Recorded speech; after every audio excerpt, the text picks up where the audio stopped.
NFTs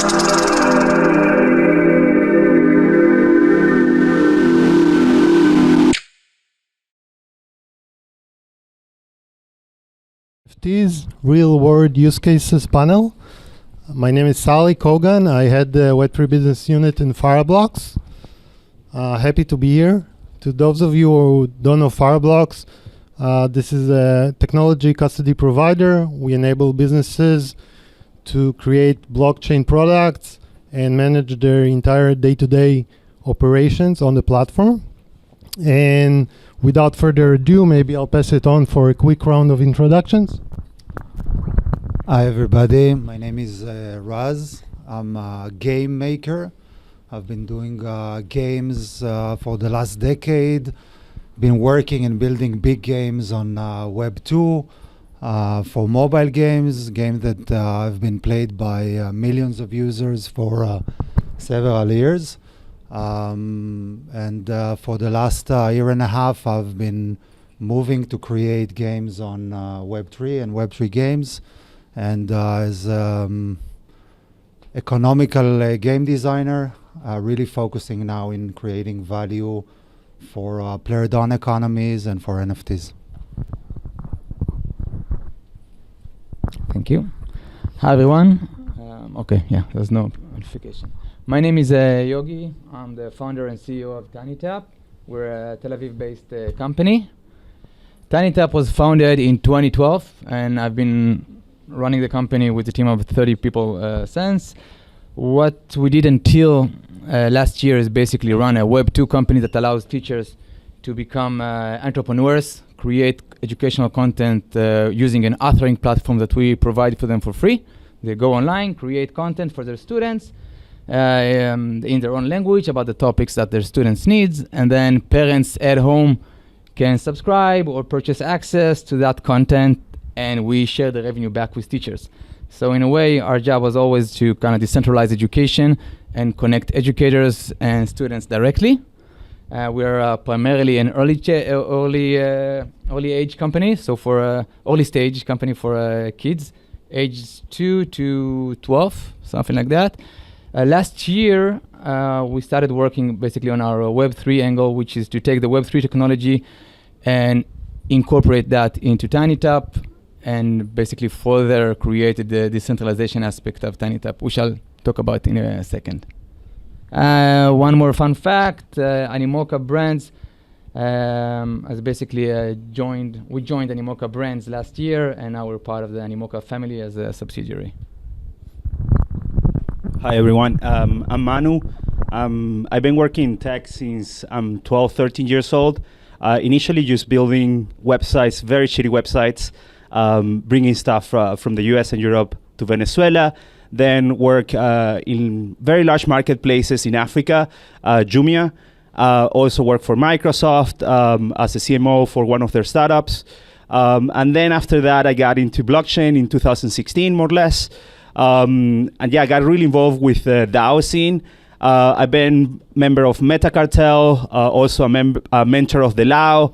And currently I'm also a venture partner with Own Fund, and I'm the founder of Doing Good, which is an NFT marketplace where creators, they can tokenize any form of media, whether it's video, music, animations, and then stream a percentage to social causes. Also, I'm the founder of ETH Barcelona, which was an event that used completely NFTs for ticketing, for quadratic funding, and also like for speakers cards. That's a little bit about me. Hi everyone, my name is Idan Zuckerman. I'm co-founder and co-CEO of Upland. Upland is a Web3 metaverse that is mapped to the real world. Today it's probably one of the biggest, if not the biggest, Web3 metaverses in the world, with about 50,000 daily active humans, more than 300,000 landowners, and just last month we hit a milestone where players have actually sold assets to other players for beyond $10 million. So very engaged, very active. What really sets us apart is the fact that we are available on all mobile devices, on all the app stores, and we make it really easy for players to actually get into the game, own their assets. Every asset in Upland is born as an NFT, actually, on the blockchain, and is kind of like always lives as an NFT. And players are always free to trade those. We've also been championing now a new initiative called the Species Foundation. It's an initiative also in the Open Metaverse. By the way, Upland is also a founding member of OMA3. I don't know if you guys have heard about it. It's the Open Metaverse Alliance for Web3. And in the spirit of the Open Metaverse, we're also championing the Species Foundation with a mission to map all forms of digital life forms on Earth to digital form to be adopted by different worlds and different platforms in the future Open Metaverse. Great. Exciting. So let's kick it off by maybe addressing the panel name. So we're here to basically talk about two things. One is NFTs, which we all know have been under quite a lot of scrutiny lately, especially with the bear market and NFT volumes going down, which leads me to the second part, which is the real use cases. I won't surprise anyone that probably the mainstream media would portray NFTs as overpriced JPEGs on the blockchain. And I want to use that as a segue to maybe give you the stage to tell us how NFTs are incorporated into your specific use cases and what types of advantage you get from using them. So actually, when we started to do our own visioning on the games on the Web3, and we realized that utility and public good needs to be in the center of all of that, realizing that creating a player-down economy will be strong and sustainable for years only when we bring value to the NFTs. We chose to create board games that around Athlete Monkeys NFTs. We're starting with creating a soccer board game where people actually building their deck of NFTs, collecting these characters and special abilities to create a real value and a real growing value when they grow their characters and build the characters with the game. So whenever they are going on the game and playing the game, they will have one striker will be with a different type of utility and a different type of value, and trying to imitate stuff that are really happening on managing sports and managing assets outside of the game scene. We believe that, up until now, and people are talking about NFTs being JPEGs or being speculative stuff. So actually, if we can pull up games that really matter and NFTs that really matter, we will have this value coming up and scale to the masses. And now the idea is to create these ecosystems. Thank you. So for us at TinyTap, the way we're using NFTs are basically in the basic form which they represent, and that is ownership. So ownership can represent the fact that you are part of a brand, but it can also represent that you have an ownership of an asset in a game, and it can also give you ownership on a digital asset. And so that's where we come in. We view NFTs as a really simple way to introduce a new business models to online creators. For TinyTap, the creators create educational games, and those educational games then generate revenue when subscribers are paying access to them. That's already happening on TinyTap. Teachers are making, we've paid over $1 million to creators, and they're generating revenue worldwide. And now we're inviting all of you here and everyone to take part in building a new education system that is community-led. And the way we're going to do that is by allowing anyone here who might not be a creator own a piece of that digital assets that is connected to a revenue stream, and gives you the opportunity to promote that content and also enjoy the revenue stream from that content.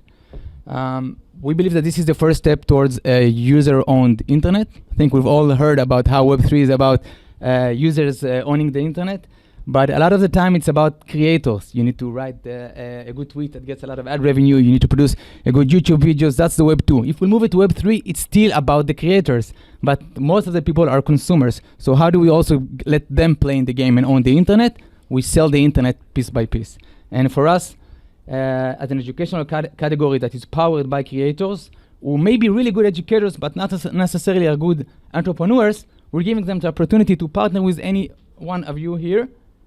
By becoming a partner, you get an ownership of their business, and the both of you are out on your entrepreneurship journey, maybe taking a course that can be sold for $60 in the US and sell it for $1 for a student in India, because you're there on the ground and you can save us all the trouble of marketing, etc. So NFT for us is real world ownership over digital assets, and promoting and enjoying the earnings it creates. For us, NFTs, we believe, we see that NFTs are just a digital asset, and we think that everyone is a creator. Everyone actually has something to give, whether it's video, music, even just a piece of, let's say, text. And imagine a world where any form of media can actually make an impact in the world. How do we do that? Well, every creator comes to the platform, they publish their creativity, and then they decide what percentage they want to give to a social cause of their preference. So every time that there is a transaction in the primary market and in the secondary market, there's money going to impact. There's a lot of people, a lot of creators that say that they are making impact, or that they're gonna give certain percentage to a social cause. But how do we know that they're actually doing that? Well, the technology, blockchain technology is enabling that. It's enabling to actually see where the money is going. And people think that impact is just giving money, but that's just the very, very beginning. We believe that the future of nonprofits and social causes and NGOs are going to be completely on-chain.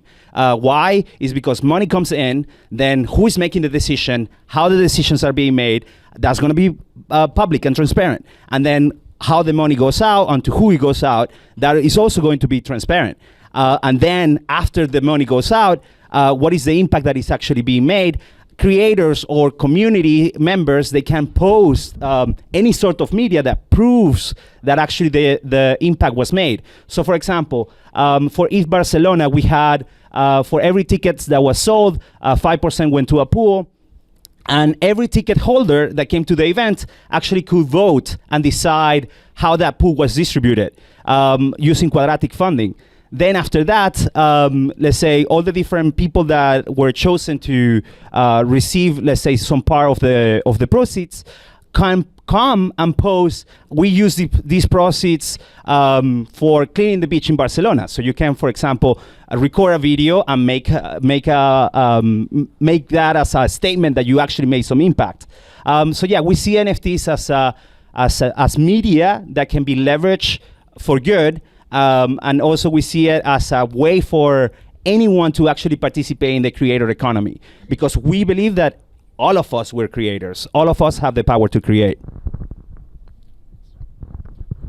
Yeah, so our hypothesis 4 years ago was, and it still holds true, is that every digital asset that anybody cares about is at some point going to become either an NFT or some kind of an evolution of that technology, just because of a very simple fact. True ownership of digital assets is a better value proposition to the consumer than no ownership at all.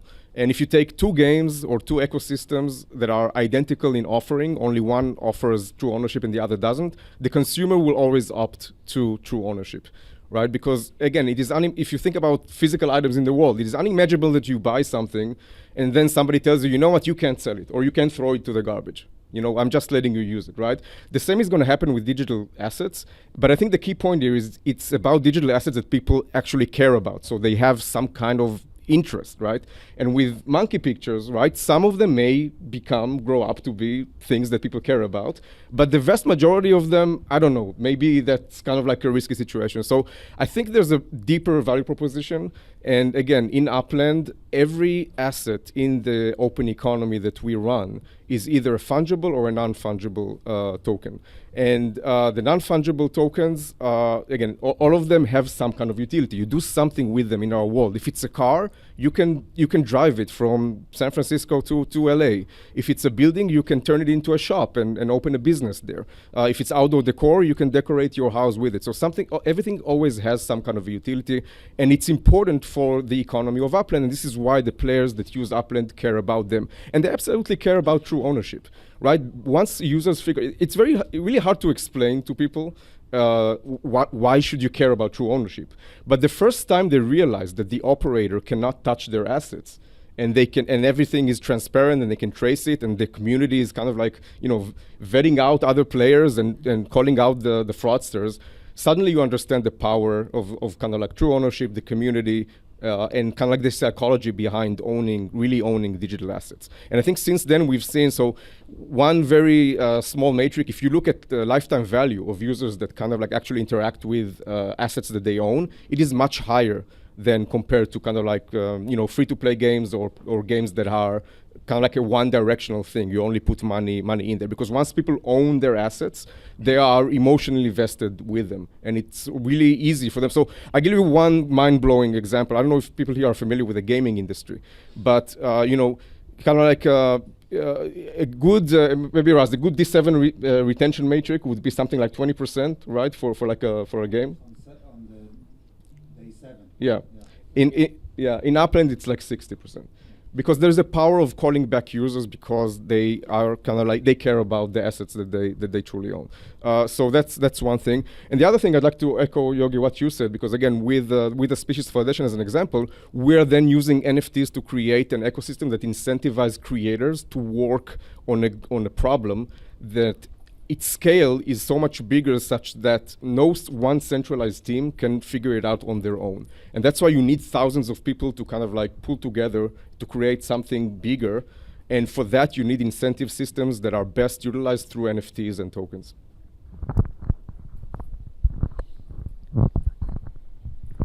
Thank you. So I want to piggyback about two words that have been mentioned here. One is Web 2 and the other is Web 3. And I think we'll see probably the situation here is split. I get to meet a lot of businesses who are usually can be categorized to either a Web 2 company that is using Web 3 technology, or what we call crypto native, a Web 3 company that is intentionally putting the Web 3 technology on the front.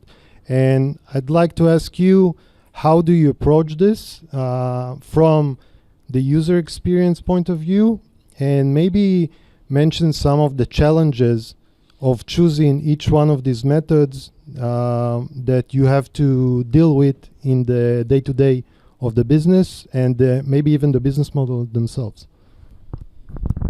First of all, I'm glad that you asked this question, because we are focusing. Yeah, I'm really, because last year we're working hardly on creating an economy that will enable us to work well on the Web 2 front line on the mobile app stores, without really asking people to put the wallets and to become Web 3 users first. So first we want them to be entertained. First we want them to take part of the game and be part of this ecosystem without or with contribution to the Web3 ecosystem. And only when they have value, and it's easier for everyone to acknowledge, wow, you got value in the game, come, and become a Web3 user, try and gain this value out or own the value, it's much easier. The question is whether I'm a Web3 entrepreneur or a Web2 entrepreneur. And I'm a Web3 entrepreneur, because creating games on Web2 for the last decade, I was part of Playtika team, one of the founders of Playtika, a very big company listed on NASDAQ, 4,000 employees. And the games that we created created a lot of money, a lot of value. Most of the value was kept by the company, kept by the people that control the company, and there's a lot of money to be shared. And the idea around the player-owned economy and around the sharing, like you guys are talking about in a various way, is to enable people to take active part in the revenues and in this world in various ways. But I think that, again, having people that want to own and come to own without casualizing and really creating this content in the base of the experience, something that is approachable by many people, is something that is limiting the amount of people that can be part of the economy. So we are trying to casualize the experience in terms of the game and the content that we're choosing. We're trying to casualize the concept of ownership, because we took soccer and athletes and building deck in soccer is something that a lot of people can understand. People understand what is striker and goalkeeper and defender, etc. And we believe that we will be able to create a nice ecosystem and eventually move a lot of people after they have assets to be owners. Just a question about what you just said. It is true that there's a lot of value that you can capture even in Playtika, and you want to share back with the users, but a lot of that value has to do with the product that was developed, so that's one asset, but also promoting it. Like, it's one thing to build a product or to have an idea and then build a product, and it's another thing to actually get it to the market and generate revenue. And I think a lot of the ethos and promise that we've heard on Web3 is that maybe we can rely a little bit less on advertisement. Yeah, that's why my next question is, I would love to hear examples of companies that really proven that to be the case. The concept is that the assumption is that if people are gaining also from the success of the platform, so they will work harder to promote it. But you also need different skills. It's not that simple. So I think for us, what we're trying to do is we're starting by trying to achieve that, trying to also get some power from the outside to promote the platform so they can also share in the revenue. Because at the end of the day, we're still deploying a lot of money, millions of dollars on marketing, on getting to consumers. And so we can only share from the profits that we have. And it would be great if we can save all that money that goes out to ad networks and find platforms. Maybe people are working on something like that now in the audience that can help Web3 people become promoters of such platforms and help increase growth from the user economy because they have a stake in it. To your question, though, about us, the way we're incorporating Web3, because we have to be very delicate with that, because we have a Web2 platform out there. There are over 9 million parents who are registered, 350,000 educators on the platform, and it will be very weird to suddenly go all Web3. So we're starting from the back. So if you go to Apple and Google on our site, you'll be able to use the product. You can connect your wallet and use an NFT access pass to access the content. But all of the Web3 action is on the back. It's on the business model. It's about allowing educators to find partners to become co-owners, co-publishers on their content. And all of the revenues that is generated, and that's the dream here, all of the revenue goes to a smart contract. If you have an NFT that owns a piece of content, you can connect your wallet, see how much money you have there, and withdraw. And I'm touching on the point that you said, how can we trust those companies that the money actually goes to where it goes?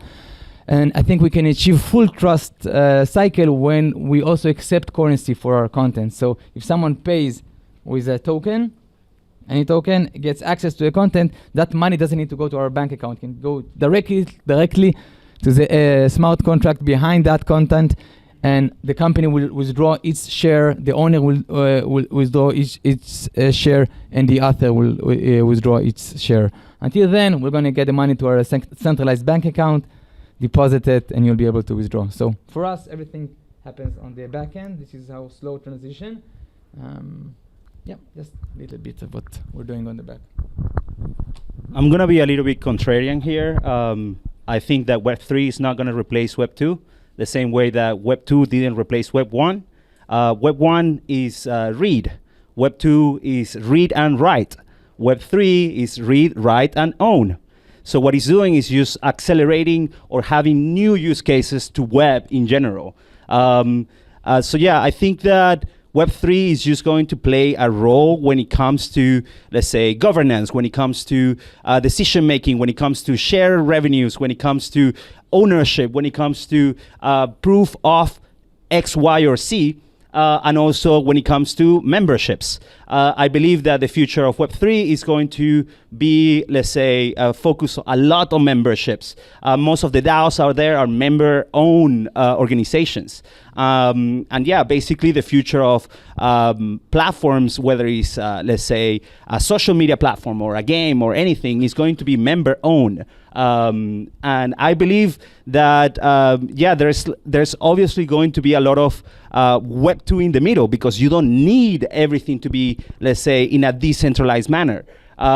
Actually, like the user experience when you're using Web3 technologies can be decreased. So I believe that it's actually a combination of all of the webs and use leveraging as much as you can for the purpose that you have with your platform or with your project. Yeah, so when we got started 4 years ago, the concept Web3 didn't exist, and the word didn't exist. And like a funny anecdote, I met with the prominent investor who, in 2020, and walked him through the concept and kind of like tried to sell him on true ownership. And he's like, yeah, what you're saying is fascinating, but I just don't understand. I don't get it. And then a year later, I see that they're investing in Web3, right? Like as kind of like their market. So again, at the end of the day, it's about the value proposition of true ownership is going to manifest itself in more and more applications and platforms and use cases. And everything is going to be a gradient at the end of the day. It's not like you said, it's not a 0 or a 1. It's not like one or the other. It's basically integrating the concepts of true ownership, open economies, governance, incentivization mechanisms, into every digital product, I think, in the future that will create this hybrid gradient of Web 2 to Web 3, so-called. Thank you on that. So we are coming close to the end, unfortunately. So maybe last question, and let's do 1 minute each because we have 4. My last question is, there are probably a lot of builders in the crowd, people bidding companies or wanting to start companies in Web3 space. Could you maybe give one advice or something that you didn't foresee when you started your initiative using this technology, so maybe they can learn from your advice and overcome this? It's too short to say to talk about stuff that we didn't see, but I think focus on the value itself and not only on the ownership. Like, you know, owning is not enough, and we will have a lot of things to own.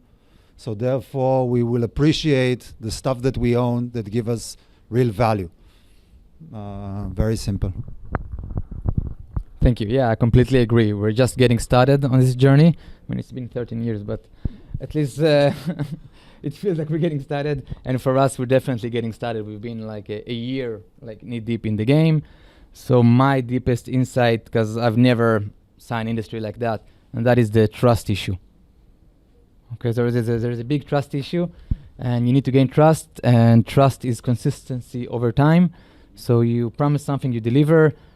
For us, the way we structured the publisher NFT is that we already did the first auction. We sold it for $370,000, 12 courses. And now, through this auction, we're publishing every month how much money those courses made, and showing that people who bought them can connect their wallet and withdraw them. You don't need to wait for years to see if you could trust this company. You get find how you can drip slowly deliveries on what you're promising, so you gain trust. From my side, I think the most important part is to understand that Web3 is not only about speculation. It's not about only buying and selling stuff. Web3 is also about creating communities that share value together. And that value can go beyond monetary value. And actually, I believe that the strongest communities in the space are not necessarily the ones that have, let's say, the largest market cap, but rather the communities that have real fans or real community members that are willing to contribute, are really willing to give and actually even build together with you without necessarily exchanging let's say financial capital. There's new forms of capital that this technology is unlocking. And yeah, we need to understand that there's way, way beyond than just money. So my tip would be, again, when you're starting out, you're not going to get your economy right. You're going to make probably bad decisions about the economy. And my suggestion is keep the economy flexible and adjustable to support different stages of the whatever product it is that you're building through its growth, hypergrowth, maturity, etc. Because if you make mistakes in an economy that cannot be fixed, basically your product is doomed. So one of the more important things that, again, nobody will be able to tell you how to do it. You just need to put the right levers in place to help you manipulate it through its stages. Thank you.